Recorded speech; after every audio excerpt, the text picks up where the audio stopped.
किसी को पता नहीं, ये उसको पता है, ये किसी दूसरे को पता नहीं। सत्य बात ये है कि सुनहु भरत भावी प्रबल। वशिष्ठ जी त्रिकालज्ञ ज्ञानी महापुरुष, भगवान राम जिनके चरणों में मस्तक रखते हैं, वो गुरु वशिष्ठ जी। सुनहु भरत भावी प्रबल, बिलख कहो मुनिनाथ, हानि लाभ जीवन मरण जस अपजस विधि। हाँ, ये विधान भगवान के अंदर में है कि अब ये जीव किस योनि को प्राप्त होगा, किस योनि से आया है, ये केवल भगवान ही जानते हैं, दूसरा कोई नहीं जानता। अगर दूसरा कोई जानता है तो वो भगवान का भजन करते हुए उस कोटि का महापुरुष हो गया है। तो त्रिकाल, और जो उस कोटि का महापुरुष हो गया तो इस विषय में नहीं पहुंचता, वो भगवान की दिव्य रूप माधुरी लीला में जाता है, इस प्रपंच की बातें सोचने में थोड़ी पहुंचता है।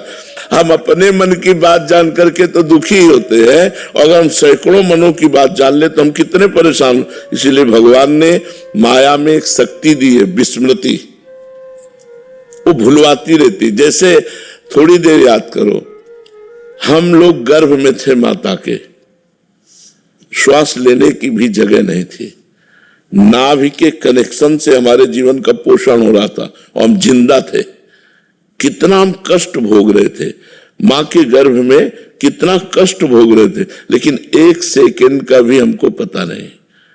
माया ने विस्मृति के गर्त में, इसी जन्म की बात है। मान लो कोई 45 वर्ष का तो 45 वर्ष पहले की बात है, कोई 20 वर्ष का है तो 20 वर्ष पहले की बात है, लेकिन एक सेकंड का भी हमको ज्ञान नहीं है कि मैं मां के गर्भ में कैसा दुख पा रहा था।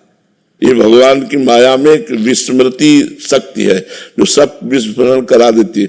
अब जैसे पूछा जाए 3 दिन पहले आपने दोपहर में क्या पाया था, तो आपको सोचना पड़ेगा, नहीं सिर्फ 3 दिन की बात में सोचना पड़े, वो विस्मृति के गर्त में डालती रहती है।